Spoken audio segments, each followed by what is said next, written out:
사랑은 여기 있으니 우리가 하나님을 사랑한 것이 아니요 하나님이 우리를 사랑하사 우리 죄를 속하기 위하여 화목제물로 그 아들을 보내셨습니다.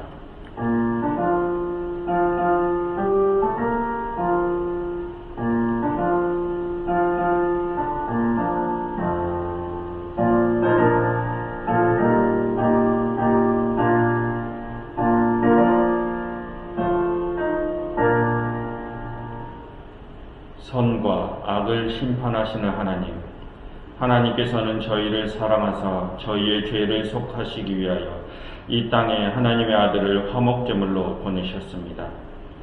하나님의 그 형언할 수 없는 사랑에 감사를 드립니다. 이제는 저희의 삶으로 하나님께 응답하고자 하오니 저희의 삶이 예배가 되게 하시고 저희가 드리는 삶의 예배를 받으시고 기뻐하여 주시옵소서. 예수 그리스도 이름으로 기도드렸습니다. 다 같이 찬송가 9장으로 하나님을 찬양하겠습니다.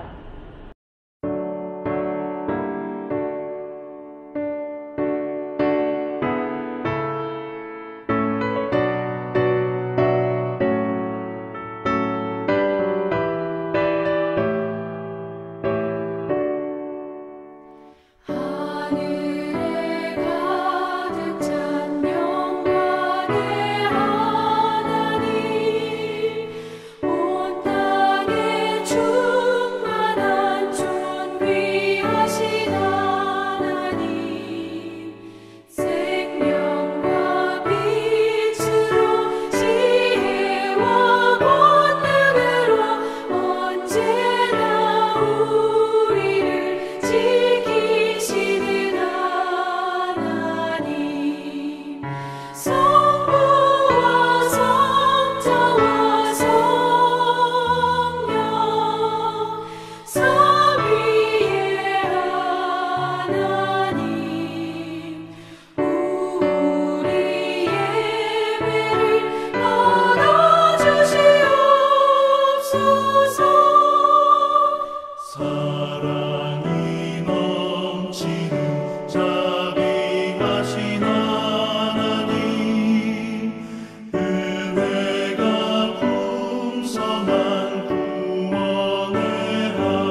지금 이 시간은 우리의 지난 날들을 돌아보며 우리가 지었던 죄를 고백하고 참회하는 시간입니다. 조용한 중에 1, 2분 정도 하나님께 여러분들의 죄를 구하시고 용서를 구하시기 바랍니다.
모든 사람이 죄를 범하였음에 하나님의 영광에 이르지 못하더니 그리스도 예수 안에 있는 성령으로 말미암아 하나님의 은혜로 값없이 의롭다 하심을 얻은 자 되었느니라. 하나님께서는 우리의 모든 죄를 값없이 사하여 주셨습니다. 하나님의 크신 은총에 감사하며 이제는 죄 사함을 받은 자로서 평화를 누리시기를 바랍니다. 다 같이 우리의 죄를 용서하여 주신 하나님께 감사 찬양 드리겠습니다. 찬송가 406장입니다.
어느 곳에 가든지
없으니 나의 일생을 주께 맡기며 나의 모든 짐 대신 지시는 주의 영원한 팔 의지해 주의 영원하신 발 함께 하사 항상 나를 붙드시니 어느 곳에 가든지 요동하지 않음은 주의 팔을 의지함이라.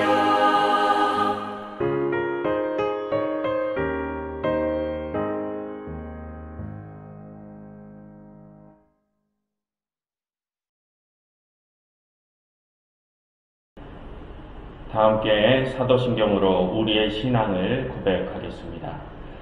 나는 전능하신 아버지 하나님 천지의 창조주를 믿습니다.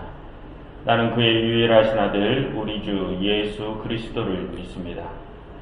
그는 성령으로 잉태되어 동정녀 마리아에게서 나시고 본디오 빌라도에게 고난을 받아 십자가에 못 박혀 죽으시고 장사된 지 사흘 만에 죽은 자 가운데서 다시 살아나셨으며 하늘에 오르시어 전능하신 아버지 하나님 우편에 앉아 계시다가 거기로부터 살아있는 자와 죽은 자를 심판하러 오십니다. 나는 성령을 믿으며 거룩한 공교회와 성도의 교제와 죄를 용서받는 것과 몸의 부활과 영생을 믿습니다. 다 함께 기도드리겠습니다. 저희의 죄를 사하시기 위하여 아들을 화목제물로 삼으신 하나님, 하나님께서는 저희를 그렇게 사랑하시는데 저희는 하나님을 사랑한다 말을 하면서 정작 저희의 행동은 하나님을 사랑하지 않습니다. 하나님께서는 형제를 사랑하는 것이 하나님께서 기뻐하시는 제사라 말씀하셨습니다. 허나 저희는 세상과 편담을 나누고 그들과 담을 쌓고 적이 되었습니다. 하나님께서는 온 세상이 하나 되기를 원하시는데 저희는 세상을 쪼개었습니다. 저희는 입으로는 하나님을 따른다 말하지만 정작 지금껏 저희가 보인 행동은 하나님의 뜻과는 정반대의 길을 걸어왔습니다. 하나님, 이런 어리석은 저희를 용서해 주시옵소서. 하나님 또한 저희의 생각을 고쳐주시고 저희가 나아갈 방향을 다시 잡아주시옵소서. 하나님의 뜻하심을 저희가 올바르게 깨닫게 하옵시고 하나님의 뜻대로 온 세상의 화목과 평화 하나됨을 위하여 그 삶을 저희로 살아가게 하옵소서. 저희가 형제를 사랑함으로 온 세상을 사랑함으로 모든 피조물의 연합을 이룰 수 있게 하옵시고 그리하여 창조주와 온 피조물이 하나 되는 영원한 평화의 나라가 하루빨리 이루어지게 하옵소서.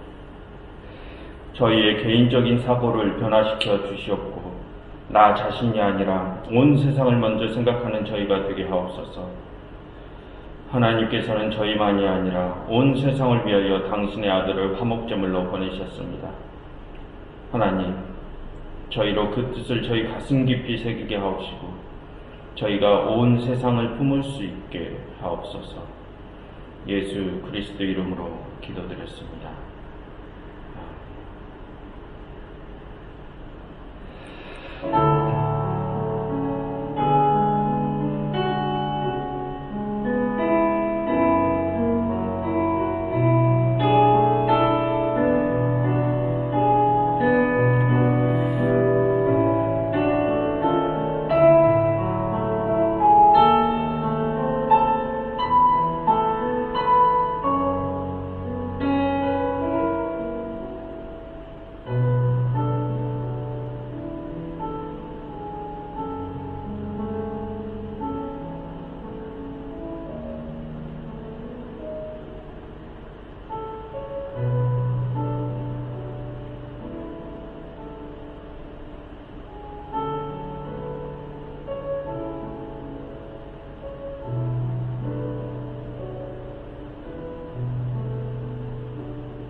다 함께 하나님께서 오늘 우리에게 주시는 말씀 찾아보도록 하겠습니다. 오늘의 말씀은 신약성경 요한일서 2장 2절의 말씀입니다. 신약성경 요한일서 2장 2절의 말씀은 제가 가진 성경으로 신약성경 388쪽에 나와 있습니다.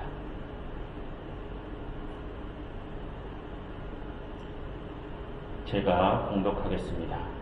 그는 우리 죄를 위한 화목제물이니 우리만 위할 뿐 아니요 온 세상의 죄를 위하시니라.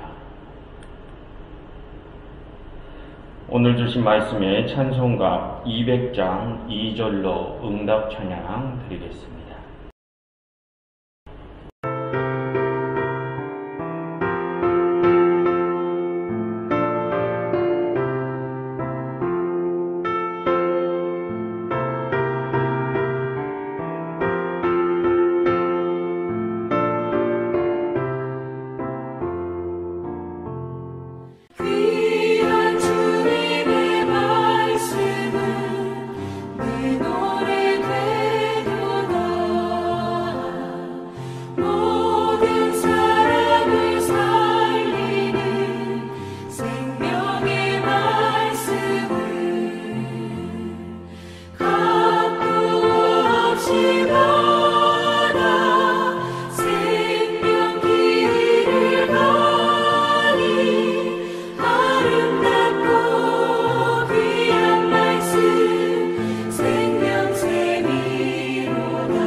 오늘도 각 가정에서 예배를 드리고 계신 여러분 모두에게 우리 주님의 은혜와 평화가 넘치시기를 바랍니다. 여러분, 오늘은 주일입니다. 우리 그리스도인들은 이 주일이 되면 예배라는 의식을 행합니다. 그런데 여러분, 성경에는 이 예배 말고도 또 다른 의식이 나옵니다. 그것은 바로 제사입니다. 성경에서 제사는 주로 구약에 기록되어 있고 예배는 주로 신약에 많이 기록되어 있습니다. 그런데 여러분, 여러분들께서는 이 예배와 제사가 어떠한 관계인지, 무엇이 다른지 아십니까? 여러분, 예배는 무엇이고 제사는 무엇입니까? 우리는 일반적으로 이렇게 이해하고 있습니다. 예배는 신약시대 때 드리는 것이고 제사는 구약시대 때 드렸던 것이다 라고 일반적으로 이해하고 있습니다. 그런데 여러분, 예전에도 잠깐 우리가 설명을 드린 적이 있지만 예배와 제사는 그렇게 나누어지는 것이 아닙니다. 물론 구약의 제사를 지금 신약시대 때는 드리지 않지만 그렇다고 해서 반대로 구약시대 때 예배를 드리지 않았던 것은 아닙니다. 이렇게 표현하는 것이 정확한 것은 아니지만 이해를 쉽게 하기 위해서 한번 이런 표현을 써보도록 하겠습니다. 예배란 제사보다 좀 더 상위 개념이라고 표현을 한번 해보겠습니다.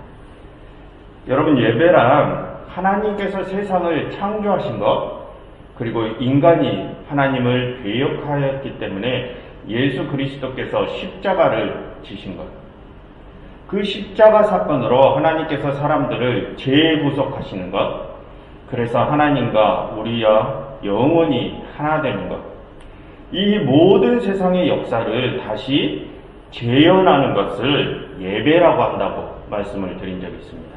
여러분, 혹시 기억이 나십니까? 그렇다면 여러분, 우리 인간들은 그 예배에서 어떠한 역할을 하는 것일까요? 여러분, 로마서 12장 1절에서 바울이 이렇게 말해주고 있습니다. 너희 몸을 하나님이 기뻐하시는 거룩한 산 제물로 드리라. 이는 너희가 드릴 영적 예배이니라 라고 바울은 말을 하고 있습니다. 우리의 모든 행동, 모든 언사, 모든 삶이 예배의 제물이 되는 것입니다. 예수 그리스도께서 실제로 우리 대신 피를 흘리시고 대속제물 되셨듯이 우리는 우리의 모든 삶으로 이제 예배의 제물이 되는 것입니다. 이것을 다르게 표현하자면 우리의 입장에서는 우리의 온 삶으로 예배의 참여하게 되는 것입니다. 그렇다면 여러분, 우리가 형식을 갖추어 드리는 공동 예배는 무엇입니까? 그것은 방금 전에 설명한 그 모든 것을 짧은 시간 안에 축약해 놓은 것입니다. 하나의 의식이죠. 하나님께서 세상을 창조하시고 인간이 하나님을 배신하고 그 때문에 예수님께서 십자가를 지시고 그 십자가를 통해서 하나님께서 세상을 재구속하시고 그 속에서 우리는 우리의 온 삶으로 제물이 되어 올려드리는 것, 이 모든 사건이 축약된 의식이 바로 예배입니다. 공동 예배입니다. 그러니 그 예배에는 제사가 포함된 것이나 마찬가지죠. 그런데 여러분, 신약의 예배와 구약의 제사는 어떠한 점이 다른 것입니까? 왜 우리는 십자가 사건 이후로 구약 시대처럼 제사를 드리지 않습니까? 왜 그럴까요? 우리는 그것을 제사, 제물과 관련하여 이렇게 이해를 하고 있습니다. 제사에는 제물이 필요합니다. 구약 성경을 보면 구약의 제사 때에는 동물의 피가 필요했습니다. 여러분, 왜 그랬습니까? 왜 동물의 피가 필요했습니까? 사람들이 하나님을 배역하고 다른 이들의 생명을 빼앗음으로 인해서 이제 사람들은 그 목숨값을 치러야 했습니다. 그런데 살아있는 사람의 생명을 드릴 수는 없었습니다. 왜냐하면 그것은 또 다른 죄를 잉태한 것이니까요. 그래서 하나님께서는 사람의 생명 대신 동물의 생명을 취해서 그 피를 제사 제물로 사용하라 하셨습니다. 그것으로 사람의 죄값을 대신하라 하셨습니다. 언제까지 말입니까? 예수 그리스도께서 십자가를 지실 때까지 말입니다. 하나님께서는 사람들에게 동물의 피로 제사를 드리게 하심으로 그들의 죄값을 십자가 사건 때까지 유보시켜 주신 것입니다. 그런데 여러분, 예수님께서 십자가를 지신 후에는 우리가 왜 더 이상 동물 제물을 드리지 않게 된 것일까요? 진짜 인간이셨던 예수님께서 모든 인류를 대신해서 진짜 피를 흘리시며 돌아가심으로 진짜 제물이 되셨기 때문입니다. 진짜 참 인간이셨던 한 사람이 모든 인류를 대신해서 대속제물 되셨기 때문에 우리는 더 이상 동물 제물을 드리지 않게 된 것입니다. 그렇다면 여러분, 우리는 지금 예배 때 제물을 드리지 않는 것일까요? 아닙니다, 여러분. 우리는 더 이상 피의 제물, 동물 제물을 드리지 않는 것일 뿐 예수 그리스도께서 피를 흘리신 것을 따라서 우리도 역시 우리의 온 삶으로 제물을 드리고 있는 것입니다. 아까 전에 바울이 말하지 않았습니까? 우리의 온 몸을 하나님께서 기뻐하시는 산 제물로 드리라고요. 우리 자신이 바로 제물인 것입니다. 우리의 온 삶이 바로 예배 때 드리는 제물인 것입니다. 예수 그리스도께서 그리하셨던 것처럼 말입니다. 여러분, 우리는 지금 제물을 드리지 않는 것이 아닙니다. 우리는 제물을 드립니다. 그런데 여러분, 여기서 정말 오해하지 마셔야 할 것이 있습니다. 우리가 공동 예배 시간에 드리는 헌금을 제물이라고 생각하시면 안 됩니다. 헌금과 지금 여기서 말하고 있는 제물은 전혀 상관이 없는 것입니다. 헌금은 연보의 개념, 구제에 관한 개념이지 지금 말하고 있는 제물의 개념과는 전혀 다른 것입니다. 어쨌든 여러분, 우리는 우리의 모든 삶으로 제물이 되어 드려야 하는 것입니다. 그리고 바울은 아까 말을 이어갔죠. 그것이 너희가 드릴 영적 예배니라 라고요. 이 모든 것이 우리의 입장에서 예배에 참여하는 방식이라는 뜻입니다. 그러니 예배란 온 세상에 대한 하나님의 역사하심, 세상을 이끌어가고 세상을 재구속하시는 그 역사하심과 함께 우리가 우리의 삶으로 제물되어 드리는 것, 이것이 이 두 가지, 이 모든 것이 어우러진 것이 바로 예배입니다. 그러니 제사 역시 이 예배 속에 포함되어 있는 것이죠. 우리는 지금 구약시대처럼 동물 제사를 지내지 않는 것일 뿐 우리의 몸으로 제사를 드리고 있는 것입니다. 그러니 제사는 구약시대 때 드렸던 것이고 예배는 신약시대 때 드리는 것이라는 개념은 조금 수정이 필요한 개념인 것입니다. 구약시대의 형식을 벗어버리긴 했지만 지금도 우리는 우리의 온 몸으로 제물이 되어서 제사를 드리고 있는 것입니다. 그리고 그렇게 우리의 삶의 모든 순간순간이 예배가 되는 것입니다. 그렇게 드리는 예배에 하나님의 역사하심이 더해지는 것입니다. 여러분, 지금까지 본론에 들어가기 앞서서 예배와 제사에 관해서 조금 길게 설명을 드렸습니다. 그 이유는 구약시대의 제사의 의미가 지금까지도 여전히 가용성이 있음을 말하고 싶어서였습니다. 말씀드리고 싶은 것은 이것입니다. 하나님께서는 구약시대 때 5가지의 제사를 일러주셨습니다. 번제, 소제, 화목제, 속건제, 속죄제. 이렇게 그 성격이 조금씩 다른 5가지의 제사를 일러주셨습니다. 그런데 지금 신약시대에 들어와서 그 제사들이 필요가 없어진 것이 아니라는 말을 하고 싶은 것입니다.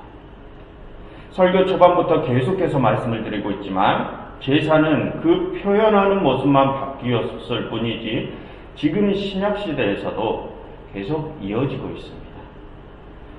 구약시대의 제사들의 의미 역시 지금까지도 유효한 것입니다. 그래서 우리는 구약시대에 드리던 5대 제사의 의미를 절대 잊어버려서는 안 되는 것입니다.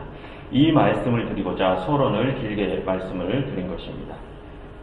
자, 그럼 이제 본론으로 들어가 보도록 하겠습니다. 여러분, 좀 전에도 말씀드렸지만 구약 성경을 보면 5가지의 제사, 5대 제사가 기록되어 있습니다. 번제, 소제, 화목제, 속건제, 속죄제, 이렇게 5가지입니다. 번제는 제물을 모두 태워드림으로써 제사를 드리는 사람의 모든 것을 하나님께 바치고 하나님께 순종함으로 하나님과의 관계를 회복한다는 의미를 지닌 제사입니다. 소제는 노동의 결실을 드리는 것으로 하나님께 헌신과 봉사를 한다는 의미를 지닌 예배, 제사입니다. 그리고 화목제, 이 화목제는 번제와 비슷한 성격과 비슷한 방식으로 하나님과 합의를 이룬다는 의미를 지닌 제사입니다. 그리고 속건제는 하나님의 성물을 잘못 건드렸을 때 드리는 제사이고, 속죄제는 죄를 지었거나 병에 걸려 정결함을 유지하지 못했을 때 드리는 제사입니다. 그렇다면 여러분들께서는 이 5가지의 제사 중에서 어떤 제사가 가장 중요한 제사라고 생각이 되십니까? 번제, 소제, 화목제, 속건제, 속죄제. 어떠한 제사가 가장 중요한 제사일까요? 지금까지 우리는 일반적으로 번제가 가장 중요한 제사라고 알고 있었을 것입니다. 그런데 여러분, 우리 유일신교 기독교에서 가장 중요한 제사는 번제가 아니라 화목제입니다.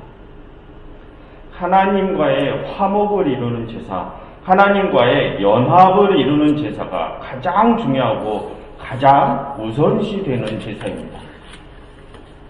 여러분, 왜냐하면 이 화목제는 우리의 입장에서 이루어지는 제사가 아니기 때문입니다. 이 화목제는 하나님의 주권이 강하게 개입되는 제사입니다. 우리말 성경에 화목제로 번역이 되어 있지만 여기서 이 화목이라는 단어는 히브리어 원어로 샬롬이라고 합니다. 샬롬, 어디서 많이 들어본 단어지 않습니까? 유대인들의 인사말입니다. 여러분, 그런데 이 샬롬이라는 단어가 무슨 뜻일까요? 바로 평화입니다. 평화. 유대인들의 인사말이 바로 평화입니다. 그래서 이 화목제를 다른 말로 평화제라고도 부릅니다. 우리나라가 아닌 라틴어권이나 영어권 모든 나라에서는 이 화목제를 평화제라고 부릅니다. 그런데 여러분, 이 평화는 우리가 이루는 평화가 아닙니다. 우리가 이루는 평화가 아니라 하나님께서 이루시는 평화입니다. 그래서 이 평화제를 또 다른 말로 평화를 이루어 주신 하나님께 감사를 드린다고 해서 감사제라고 부르기도 합니다. 화목제, 평화제, 감사제. 이 이름들에서도 느껴지듯이 이 화목제는 우리가 주도해 가는 제사가 아닙니다. 이 제사는 하나님의 주권이 강하게 개입되는 제사입니다. 온전한 평화는 우리가 이루는 것이 아니기 때문입니다. 여러분, 좀 전에 화목제의 의미가 무엇이라고 했습니까? 화목제를 드리는 이유가 무엇이라고 했습니까? 하나님과 다시 화목을 이루는 것, 하나님과 다시 연합을 이루는 것, 그 제사가 화목제라고 하였습니다. 그렇다면 여러분, 우리는 왜 하나님과 다시 화목을 이루고 다시 연합을 이루어야 합니까? 그것은 그 이전에 우리와 하나님과의 관계가 깨졌기 때문입니다. 그래서 화목제를 드리는 것입니다. 우리의 죄로 인하여 하나님과의 관계가 깨졌기 때문에 다시 하나님과의 관계를 회복하기 위하여 화목제를 드리는 것입니다. 그러니 이 화목제가 다른 모든 제사들보다 가장 중요한 것입니다. 그렇게 하나님과의 관계가 회복이 되고 난 후에야 우리가 헌신을 의미하는 번제를 드릴 수 있는 것입니다. 하나님과의 관계가 회복되지도 않았는데 우리가 하나님께 하나님 저를 바칩니다. 저희의 번제를 받으시옵소서 해봐야 의미가 없는 것입니다. 그래서 이 화목제가 가장 중요하고 가장 우선이 되는 제사입니다. 우리의 신앙의 궁극적인 목적도 바로 이 하나님과의 연합, 하나님과의 영원한 화목, 영원한 평화인 것입니다. 하나님과의 관계 회복이 우리 신앙생활에서 가장 중요한 것입니다. 여러분, 그러면 우리는 이제 화목제가 가장 중요한 제사임을 알았습니다. 또한 화목제는 하나님께서 주관하시는 제사임을 알았습니다. 그렇다면 여러분, 그렇게 하나님께서 주관하시는 화목제사에서 우리 인간들은 어떠한 것을 준비하고 어떠한 것을 행해야 할까요? 우리 인간들이 해야 할 역할은 무엇일까요? 화목제에서. 여러분, 구약성경 레위기 3장과 레위기 7장을 보시면 화목제를 드리는 규례가 자세히 남아 있습니다. 그런데 레위기 3장과 7장을 보시면 이 화목제를 드리는 규례가 번제를 드리는 규례와 아주 흡사하다는 것을 알 수 있습니다. 제물을 소, 양, 염소로 드리는 것이나 그 제물을 죽이기 전에 안수를 한다는 것이나 피를 뿌린다는 것, 불에 태워드린다는 것, 많은 부분이 번제의 규례와 아주 흡사합니다. 동물로 제물을 삼는 것은 사람을 대신하는 것이라고 말씀을 드렸고, 그 동물의 안수를 하는 것은 그 안수를 통해서 그 제물과 사람을 동일시한다는 뜻입니다. 그리고 불에 제물을 태워드린다는 것은 죄와 함께 자신의 자아를 태움으로써 자신의 자아를 없앰으로써 하나님께 자신을 온전히 바친다는 뜻입니다. 이러한 점에서 번제와 화목제는 비슷한 성격을 가지고 있습니다. 그런데 여러분, 다른 점들도 보입니다. 제물을 소, 양, 염소로 같이 드리긴 하나 번제는 수컷으로만 드리고 화목제는 암컷도 가능합니다. 그리고 번제는 제물의 모든 것을 다 태워드리나 화목제는 내장과 콩팥을 분리하고 나서 거기서 나온 그 기름만을 태워드립니다. 또한 번제물은 제물의 모든 것을 태워서 사람들이 제물을 먹지 못한다는 것에 비해 화목제의 제물은 기름만을 태워드리고 남은 고기를 사람들이 나누어 먹는다는 것이 다른 점입니다. 여러분, 이렇게 번제와 화목제는 비슷한 점이 있지만 그에 반해 차이점도 있습니다. 그리고 그 차이점에는 큰 의미가 있습니다.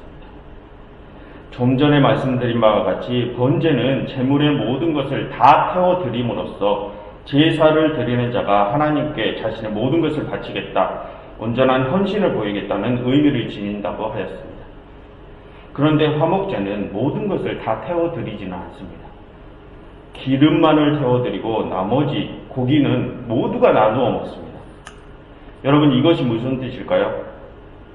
화목제의 제물로 쓰인 고기는 그 기름만을 태워드리고 나머지 고기는 모두가 나누어 먹는다.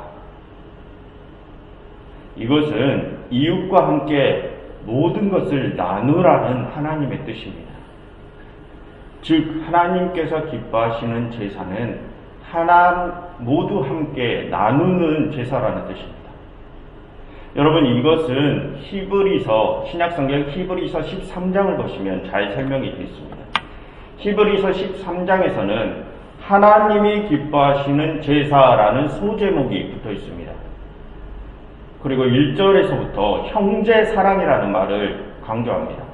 형제를 사랑하고 손님 대접하고 갇힌 자를 생각하라, 이렇게 얘기를 합니다. 즉 형제고 손님이고 약한 자고 그 모든 사람들과 함께 나누는 것이 하나님이 기뻐하시는 제사라는 것입니다. 이 히브리서 13장에는 화목제물이라는 직접적인 단어는 제시되어 있지는 않습니다. 그러나 예수님께서 자신의 백성을 위해서 형제를 사랑하기 위해서 직접 고난을 받으셨다고 기록되어 있습니다. 그러면서 예수님을 화목제물로 표현하고 있음을 확인할 수 있습니다. 즉 모든 인류의 대속제물, 화목제물 되신 예수님께서 드리는 제사는 형제를 위한 제사, 바로 하나님께서 기뻐하시는 제사였다고 히브리서 13장은 가르쳐주고 있는 것입니다. 여러분, 하나님께서 기뻐하시는 제사가 무엇이라고요? 아까 살펴본 레위기의 화목제 규례에서, 그리고 이 히브리서 13장에서 무엇이 하나님께서 기뻐하시는 제사라고 하고 있습니까? 여러분, 답을 하기 전에 한 말씀을 더 찾아보겠습니다. 이번에는 마태복음 5장 23절에서 24절의 말씀입니다. 마태복음 5장 23절에서 24절의 말씀을 제가 봉독하겠습니다. 그러므로 예물을 제단에 드리려다가 거기서 내 형제에게 원망 들을 만한 일이 있는 것을 생각이 나거든 예물을 제단 앞에 두고 먼저 가서 형제와 화목하고 그 후에 와서 예물을 드리라. 마태복음 5장에서 예수님께서는 이렇게 말씀하십니다. 제사 전에 형제와 어떠한 문제가 생겼으면 그 문제를 먼저 해결하고 와서 제사를 드리라고요. 문제가 생긴 형제와 먼저 화목해진 후에, 평화를 이룬 후에 제사를 드리라고요. 여러분, 하나님께서 원하시는 제사는 형제와 화목, 평화를 이루는 제사입니다. 즉 형제와 평화와 사랑을 나누는 제사입니다. 그것을 레위기의 화목제 규례에서는 제사 때 제물을 나누어 먹는 것으로 극적으로 표현을 하고 있는 것입니다. 그렇다면 여러분, 하나님께서 기뻐하시는 제사가 무엇입니까? 하나님께서 기뻐하시는 제사는 우리의 삶에서 우리가 형제와 사랑을, 평화를 나누는 것입니다. 형제와 화목을 이루는 것입니다. 그것이 레위기와 히브리서와 마태복음, 성경의 모든 곳에서 일러주고 있는 하나님께서 진정으로 기뻐하시는 제사입니다. 여러분, 마지막으로 신약 성경에서 화목제물이 직접적으로 언급된 세 가지 기사를 한번 찾아보도록 하겠습니다. 먼저 로마서 3장 25절에는 이렇게 기록되어 있습니다. 이 예수를 하나님 그 피로써 믿음으로 말미암은 화목제물로 세우셨으니 이는 하나님께서 길이 참으시는 중에 전에 지은 죄를 관가하심으로 자기의 의로우심을 나타내려 하십니다. 여기서 바울은 예수님을 죄를 지은 모든 자들을 위한 화목제물로 제시하고 있습니다. 여러분, 화목제물이란 무엇입니까? 하나님과 우리의 화목을 이루기 위한 제물입니다. 제물. 그런데 왜 예수님께서 그런 화목제물이 되셔야만 했습니까? 우리의 죄로 인하여 깨져버린 하나님과의 관계를 예수님이 화목제물 되심으로 다시 그 관계를 회복시키기 위함이었습니다. 그렇다면 여러분, 우리가 지은 죄 중에 어떠한 죄가 하나님과의 관계를 깨뜨려 버릴 만큼 가장 중요한 죄라고 하였습니까? 여러분, 설교 초반에 우리가 지은 어떤 죄 때문에 제사 때 피가 필요하다고 하였습니까? 사람이 다른 사람의 생명을 빼앗은 일 때문에, 사람이 다른 사람의 피를 흘린 죄 때문에 그 피에 상응하는 다른 피가 필요하다고 하였습니다.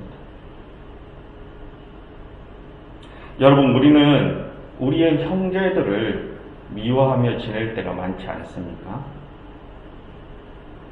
그런데 여러분, 하나님께서는 우리가 형제를 미워하는 것이 우리의 형제의 생명을 빼앗는 것이나 똑같은 것이라 말씀하셨습니다. 우리가 형제를 미워하는 것이 우리의 형제의 피를 흘리게 하는 것이나 똑같다고 말씀하셨습니다.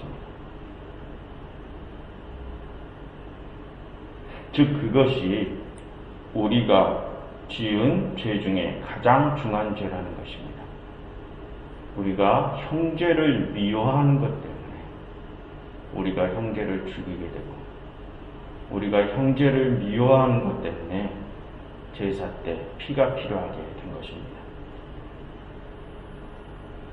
그런데 여러분, 우리는 매일 그 죄를 짓고 살아가지 않습니까? 작게든 크게든, 잠깐이든 오래든 우리는 매일 누군가를 미워하면서 지냅니다. 그런데 하나님께서는 그런 우리를 위하여 당신의 아들을 직접 화목제물로 세우셨습니다. 형제를 미워함으로써 매일 형제의 생명을 빼앗고 있는 우리를 위해서 하나님은 당신의 친아들을 직접 화목제물로 세우시고 피를 흘리게 하시고 죽이셨습니다. 하나님께서는 그렇게 당신의 아들을 죽이심으로 우리와 다시 화목을 이루셨습니다. 여러분, 다음으로 요한일서 4장 10절의 말씀을 찾아보겠습니다. 요한일서 4장 10절에는 이렇게 기록되어 있습니다. 사랑은 여기 있으니 우리가 하나님을 사랑한 것이 아니요 하나님이 우리를 사랑하사 우리 죄를 속하기 위하여 화목제물로 그 아들을 보내셨습니다. 여러분, 우리가 하나님을 사랑한다고 생각을 하십니까? 아닙니다. 우리가 하나님을 사랑하는 것이 아니라 하나님께서 우리를 사랑하시기에 당신의 아들을 우리에게 보내신 것입니다. 여러분, 우리가 형제를 미워하면서 그렇게 하나님의 말씀을 거역하면서 우리가 하나님을 사랑한다고 할 수 있습니까? 아닙니다, 여러분. 그런데 여러분, 하나님께서는 그런 염치 없는 우리와 다시 화목을 이루시기 위해서 당신의 아들을 우리에게 주셨습니다. 여러분, 설교 초반에 말씀드렸습니다. 화목제는 우리가 주관하여 드리는 제사가 아니라고 말입니다. 화목제는 하나님께서 주관하시는 제사입니다. 그래서 이 화목제가 모든 제사 중에 가장 중요한 제사요, 가장 우선되는 제사라고 하였습니다.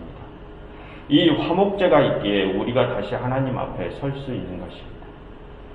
하나님께서 우리를 사랑하시어 당신의 아들을 화목제물로 제시해 주셨기 때문에 우리가 다시 하나님 앞에 설 수 있는 것입니다. 그래서 이 화목제를 감사제라고 부르기도 한다고 했습니다. 씻을 수 없는 우리의 죄를 사하여 주시고 다시 하나님과 화목할 수 있게 해주심에 감사를 드리는 제사입니다. 그런데 여러분, 그 감사는 그냥 드리는 것이 아닙니다. 그렇다면 여러분, 그 감사는 어떻게 드려야 하는 것일까요? 우리를 살리시기 위하여 당신의 아들을 죽이신 그 하나님께서 원하시는 것, 그 하나님께서 기뻐하시는 것으로 감사를 드려야 합니다. 여러분, 오늘 살펴본 성경 말씀들에서 하나님께서 원하시는 것, 하나님께서 기뻐하시는 것이 무엇이라고 하였습니까? 나누는 것이라고 하였습니다. 형제와 나누는 것이라고 하였습니다. 레위기 화목제 규례에서 화목제물에 기름을 태우고 남은 모든 고기를 형제와 나누는 것처럼 그렇게 형제와 평화와 사랑을 나누는 것이 하나님께서 기뻐하시는 제사입니다. 그것이 우리가 드릴 수 있는 화목제의 제물이요, 우리의 몸을 하나님께서 기뻐하시는 산 제물로 드리는 것입니다. 여러분, 방금 살펴본 요한일서 4장 10절에서는 우리가 하나님을 사랑한 것이 아니요 하나님이 우리를 사랑하사 우리 죄를 속하기 위하여 화목제물로 그 아들을 보내셨습니다 라고 기록되어 있었습니다. 하나님께서 우리를 사랑하시는 그 사랑의 절정이 당신의 아들을 화목제물로 내어주신 것입니다. 그리고 그 하나님의 사랑을 실현시키기 위해서 그 아들 예수 그리스도께서는 자신의 온 삶으로 그것을 증명해 보이셨습니다. 사람들이 정결하지 못하 여기는 세리들과 모든 죄인들, 그리고 예수님 자신을 등진 자들, 그리고 예수님을 십자가형에서 죽인 자들, 예수님께서는 그들의 죄가 어떠한 죄든지 가리지 않고 그들 모두를 사랑하셨습니다. 그들의 죄가 아무리 중한죄라 하더라도 용서하시고 사랑하셨습니다. 예수 그리스도께서 보여주신 그러한 무조건적인 사랑이 바로 하나님께서 죄인인 우리를 위하여 보여주신 사랑의 절정의 모습입니다. 그 무조건적인 사랑으로 우리가 하나님과 다시 평화를 이룰 수 있게 된 것입니다. 여러분, 예수 그리스도께서 보여주신 그 삶의 모습이 바로 우리가 하나님께 기쁨이 되어드릴 수 있는 제물로서의 모습인 것입니다. 여러분, 마지막으로 오늘의 본문 말씀을 다시 읽어보겠습니다. 요한 1서 2장 2절입니다. 그는 우리 죄를 위한 화목제물이니 우리만을 위할 뿐 아니요 온 세상의 죄를 위하시니라. 여러분, 예수 그리스도께서는 모든 세상에 화목제물 되셨습니다. 그렇다면 여러분, 우리의 형제가 누구입니까? 이 교회라는 틀 속에 갇혀 있는 우리들 뿐입니까? 우리 눈에 보이는 이 교회라는 그룹에 교인 명부를 작성한 자들만이 우리의 형제입니까? 여러분, 하나님께서는 오늘의 본문에서 말씀하십니다. 하나님께서 우리 교회를 대신해 당신의 아들을 화목제물로 세우신 것처럼 하나님께서는 온 세상을 위하여 당신의 아들을 화목제물로 내어주셨습니다. 여러분, 그렇다면 우리의 형제가 누구입니까? 우리의 형제의 범위가 어디까지입니까? 우리의 형제는 온 세상, 모든 인류입니다. 여러분, 세상과 싸우려 하지 마십시오. 그들과 다투려 하지 마십시오. 교회 밖의 세상은 하나님께서 당신의 아들을 죽이심으로 하나님 당신과 다시 화목을 이루신 우리의 형제들입니다. 그 모든 형제들과 화목을 이루는 것이 우리가 하나님께서 기뻐하시는 제물이 되는 것입니다. 그 모든 이들과 사랑하는 것이 하나님과 우리가 다시 화목을 이룰 수 있는 방법입니다. 이 방송을 보고 계신 모든 그리스도인들 여러분, 당부의 말씀을 드리겠습니다. 제발 세상과 등지려 하지 마십시오. 세상과 화목하십시오. 세상을 사랑하십시오. 그것이 하나님께서 당신의 아들을 우리 죄를 위하여 화목제물로 주신 목적이요, 우리가 하나님께서 기뻐하실 수 있는 제물이 되는 것입니다. 교회 밖의 세상도 우리의 형제들입니다. 그 형제들을 사랑하시어 진정으로 하나님과 영원한 연합을 이룰 수 있는 여러분들이 되시기를 간절히 바랍니다. 기도하겠습니다.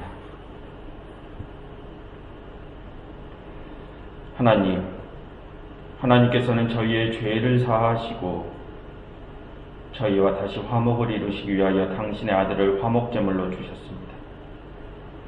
그러나 저희는 당신의 뜻을 저버리고 세상과 적이 되어 세상을 등지고 세상을 미워하며 살아갑니다. 하나님, 저희는 형제의 생명을 빼앗는 자들이나 마찬가지입니다. 하나님, 이런 저희를 용서하옵시고 변화시켜 주시옵소서.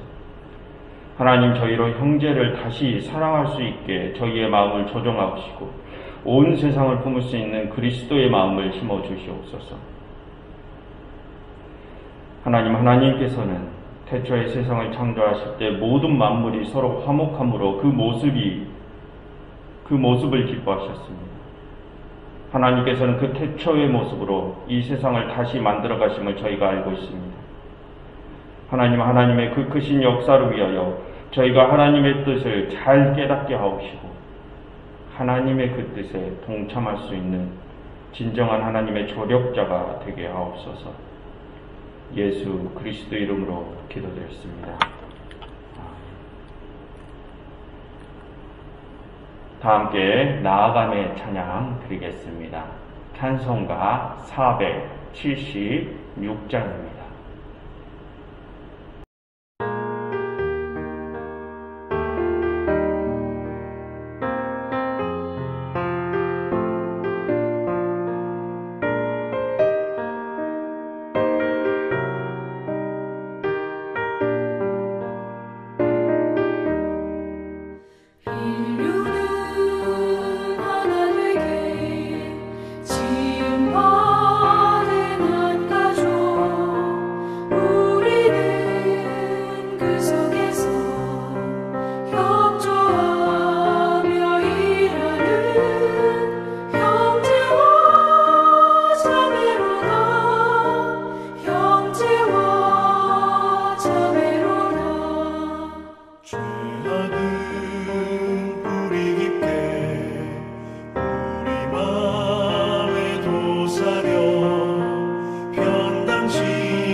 주님은 십자가로 화해하는 몸 보여 불신의 이 땅 위에 믿음 사랑 되찾는 새 세계 명하신다.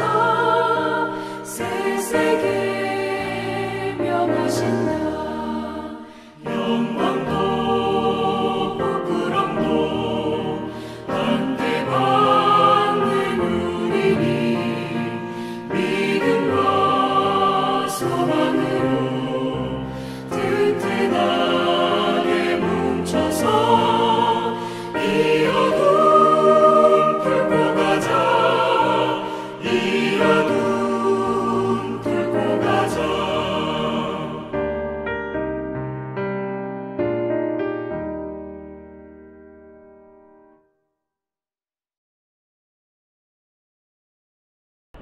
파송의 말씀 전하겠습니다. 여러분들은 아멘으로 화답해 주시면 되겠습니다.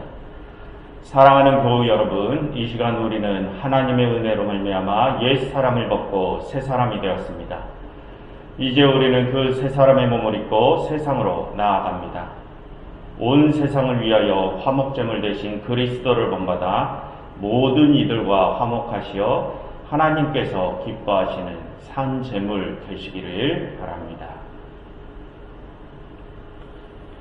다 함께 두 손을 주위의 교우들을 향하여 드시고 모두 함께 서로를 축복해 주시기를 바랍니다. 제가 선창을 하면 여러분들께서는 후창으로 따라해 주시기를 바랍니다. 여호와는 내게 복을 주시고 너를 지키시기를 원하며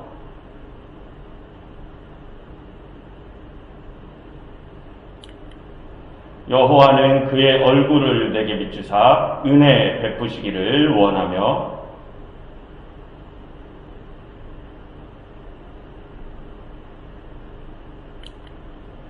여호와는 그 얼굴을 내게로 향하여 대사 평강 주시기를 원하노라.